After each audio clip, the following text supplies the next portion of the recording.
जय श्री राम। तुलसीदास द्वारा रचित रामचरितमानस गान के प्रत्येक प्रसंग से हमें कोई न कोई अद्भुत सीख मिलती है और उस ज्ञान को, उस सीख से हम अपने जीवन का कल्याण कर सकते हैं। और आज एक अद्भुत प्रसंग मैं आपको सुनाने जा रहा हूँ और वो है अहिल्या उद्धार का। कि एक नारी श्राप बस जो पत्थर बन गई थी, भगवान राम के चरण कमलों के रज को पाकर किस प्रकार एक पवित्र स्त्री बनकर पुनः पहले का स्वरूप था किस प्रकार से प्राप्त कर लिया था। तो कथा की शुरुआत कुछ यूँ होती है कि विश्वामित्र को जब निमंत्रण आया था सीता के स्वयंवर का, तो विश्वामित्र दोनों राजकुमार राम और लक्ष्मण को लेकर के जनकपुरी की तरफ चलते हैं और बहुत बड़ा जंगल पार करते हुए एक स्थान पर विश्राम करते हैं। तो भगवान राम को जो वो स्थान कुछ अलग दिख रहा था, तो वो अपने गुरु विश्वामित्र से पूछते हैं कि प्रभु, यहाँ तो कोई ऐसा स्थान जान पड़ता है कि पूर्व में यहाँ कोई आश्रम रहा होगा। तो देखिए गोस्वामी जी ने कितना खूबसूरत वर्णन किया इस स्थान का, जहाँ पर प्रभु ये प्रश्न पूछते हैं कि आश्रम एक दीख मग माही, खग मृग जीव जंतु तह नाही। रास्ते में एक ऐसा स्थान मिला जहाँ पर कोई जीव जंतु, खग मृग पक्षी कुछ भी नहीं थे। तो प्रभु के मन में ये सवाल आया कि जब हम वहाँ से रवाना हुए थे तो जंगल में हम सब कुछ देखने को मिला, लेकिन इस स्थान पर हमें कोई क्यों नहीं दिख रहा है? कुछ न कुछ कारण है इसका। पूछा मुनहि शिला प्रभु देखी, सकल कथा मुनि कहा विशेषी। तो भगवान राम ने विश्वामित्र से पूछ लिया कि प्रभु, ये कैसा स्थान है? और यहाँ पर उन्होंने जो एक शिला देखी, यानी जो पत्थर की शिला, कि ये क्या है? जब ये सब कुछ विश्वामित्र ने सुना, तब उन्होंने भगवान राम को अहिल्या के बारे में जो कथा है वो सुनाते हैं विश्वामित्र भगवान राम को उस जंगल के बीच में। तो तुलसीदास जी ने लिखा है, गौतम नारी श्राप बस उपल देह धरि धीर, चरण कमल रज चाहिति कृपा करहो रघुवीर। के भगवान राम से कहते हैं कि यहाँ पर एक आश्रम हुआ करता था और उसमें गौतम ऋषि अपनी पत्नी अहिल्या के साथ में रहा करते थे। अब ये अहिल्या कौन है, कौन थी, पूर्व जन्म में क्या था इनका संबंध, भगवान राम यहाँ क्यों आए? तो उसका मैं पूर्व जन्म की कथा थोड़ी सी बता देता हूँ कि अहिल्या पूर्व जन्म में ब्रह्मा जी की मानस पुत्री थी। ब्रह्मा जी ने एक पुत्री का निर्माण किया था, जिसको ये वरदान प्राप्त था कि इसका यौवन चिर यौवन रहेगा, इसकी सुंदरता कभी समाप्त नहीं होगी। ये अहिल्या वही थी। इसीलिए भगवान, अब ब्रह्मा जी की पुत्री है तो उसका उद्धार करना विष्णु का काम है, इसलिए भगवान राम इसका उद्धार करने आए थे। और श्राप बस जो यहाँ पर शिला बन गई। अब शिला कैसे बनी थी वो कथा कुछ विश्वामित्र भगवान राम को यूँ सुनाते हैं कि एक दिन की बात है कि जो अहिल्या थी बहुत ही सुंदर थी, और इंद्र की नज़र जब अहिल्या पे पड़ी तो इंद्र ने सोचा इतनी सुंदर स्त्री, इतनी सुंदर तो हमारे यहाँ अप्सराएं भी नहीं हैं। और जब वो यहाँ पर आया तो उसने देखा कि मैं अहिल्या के साथ प्रणय करूं, लेकिन अहिल्या एक बहुत ही यूँ कहें कि तपस्वी नारी थी, ऋषि गौतम की, तो ऐसे कुछ संभव नहीं था। तब इंद्र ने अहिल्या और गौतम ऋषि के साथ एक छल किया। एक दिन क्या हुआ कि इंद्र रात को आया, अर्धरात्रि को, एक मायावी मुर्गा लेकर, और मुर्गा ने अर्धरात्रि को बांग दी। तो गौतम ऋषि जो अपने आश्रम में सो रहे थे, उन्होंने सोचा कि सुबह हो गई है, तो वो रोजाना नदी में स्नान कर पूजा पाठ इत्यादि करते थे, तो अपने नित्य कर्म के लिए आश्रम से बाहर चले जाते हैं। लेकिन उस समय अर्धरात्रि थी और गौतम ऋषि जब चले जाते हैं तो वहाँ पर नदी के किनारे स्नान आदि करके मंदिर में पूजा पाठ करते हैं और सूर्य को अर्घ देने के लिए सूर्य का इंतजार करते हैं। लेकिन सूर्य तो कहाँ निकले, क्योंकि उस समय अर्धरात्रि का समय था, उनके साथ छल किया गया था। जब गौतम जी को पता चला, गौतम ऋषि को, कि अभी सूर्य बहुत देर से निकला है, तो उनको पता तो चल गया था कि आज कुछ न कुछ मेरे साथ छल हुआ है। लेकिन उसी रात्र को जो इंद्र था अपना गौतम ऋषि का वेश बना करके और आश्रम में प्रवेश करता है। और वो स्त्री थी जो अहिल्याबाई, वो बहुत तपस्विनी थी, उसको पता चल गया था ये छद्मवेशी इंद्र है, ये मेरा पति नहीं है। और वो उसने याचना की इंद्र ने अहिल्या के साथ कि मैं तेरे साथ प्रणय करना चाहता हूँ। तो अहिल्या ने भी सोचा कि मैं इतनी सुंदर स्त्री हूँ कि स्वयं इंद्र मेरे आश्रम में मेरे पास आकर के मुझसे प्रणय की याचना कर रहे हैं। तो अहिल्या भी मना न कर सकी कि इंद्र बहुत बड़े देव थे, और उन्होंने इंद्र के प्रणय को स्वीकार किया। और जब सुबह हुई और जब इंद्र आश्रम से निकला और उधर से गौतम ऋषि वापस आश्रम आ रहे थे, रास्ते में दोनों की नज़रें मिली, तो समझ गए कि मेरे साथ इस इंद्र ने, कपटी ने छल किया है। उसी समय इंद्र को श्राप दे दिया और आश्रम पहुंच करके अपनी पत्नी अहिल्या को भी श्राप दे दिया कि हे व्यभिचारिणी, तू वर्षों बरस तक यहीं पर इस राख में पत्थर बन जा और यहीं पड़ी रहेगी, और जब भगवान राम ही आकर के तुझे तेरा स्वरूप देंगे, तुझे उद्धार तेरा अब भगवान राम ही करेंगे और कोई करने वाला नहीं है।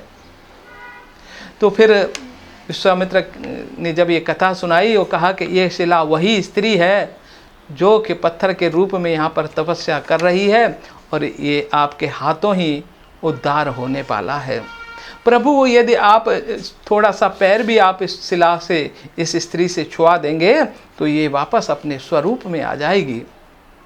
तो विश्वामित्र कहते हैं, गौतम नारि श्राप बस उपल देह धरि धीर, चरण कमल रज चाहिती, कृपा करहु रघुबीर।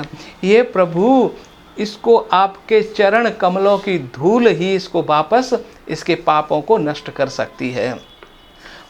प्रभु समझ गए, प्रभु आश्रम में जाते हैं उस शिला के पास में।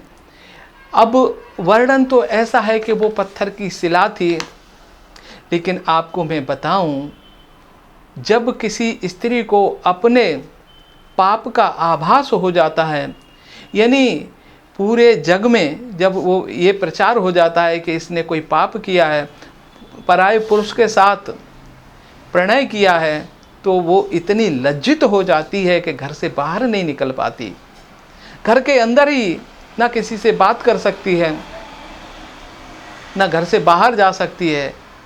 ऐसा लगता है कोई पत्थर की मूर्ति हो। इसी प्रकार से अपराध बोध बस वो अहिल्या वहाँ पर पत्थर की तरह वहाँ पर तपस्या में लीन थी कि हे प्रभु, अब कैसे बाहर जाऊँ, किसको मुख दिखाऊँ, कहाँ जाऊँ कि गौतम ऋषि ने तो मुझे त्याग दिया। इसीलिए वो स्त्री अब उसको, उसके पापों को नष्ट करने वाला स्वयं ईश्वर आज उनके पास आए, तो वही उनके चरण अगर स्पर्श करेंगे तो वही उसके पाप दूर कर सकते हैं। तो भगवान राम जब शिला के पास पहुँचे, भगवान राम ने कहा कि हमारे यहाँ स्त्री को पैर लगाने की अनुमति नहीं है, ये तो बहुत बड़ा पाप है, तो फिर इसका उद्धार कैसे हो।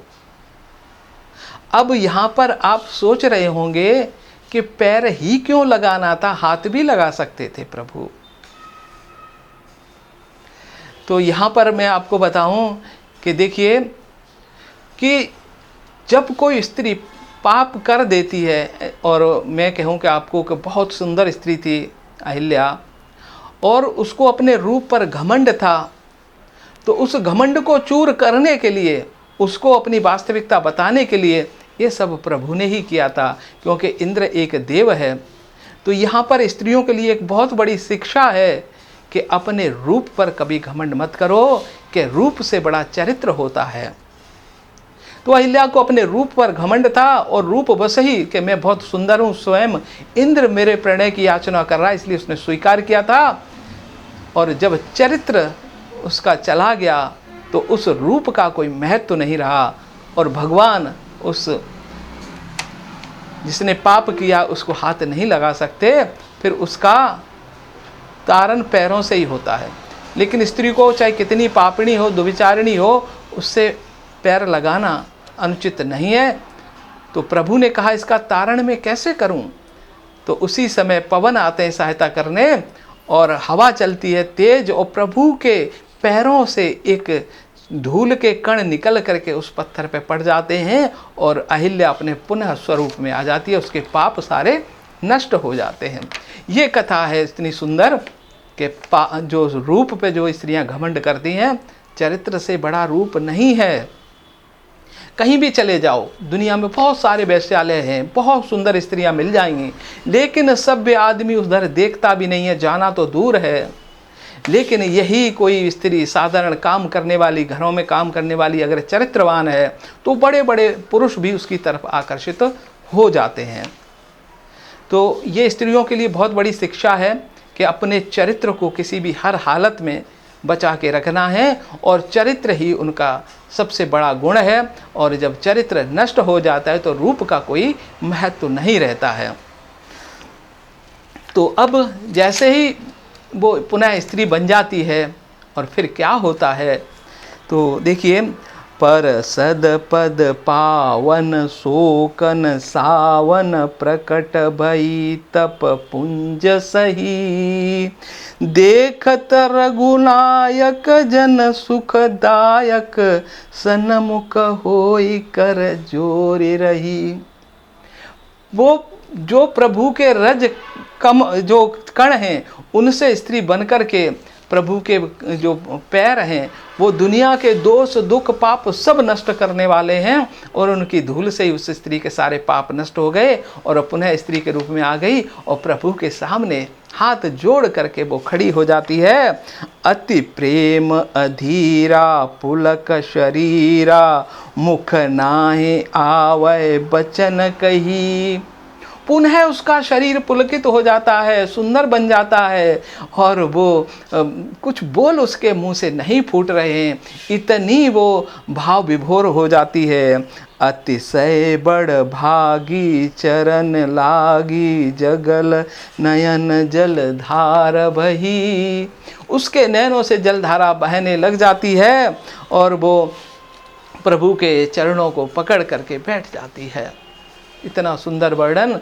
और फिर जब उसके पाप नष्ट हो जाते हैं, तो ये जो अहिल्या का उद्धार हो जाता है, तो गौतम ऋषि ने कहा था कि भगवान राम आएंगे, वो उद्धार करके और तुझे, और तब फिर से मैं तुझे अपना लूँगा।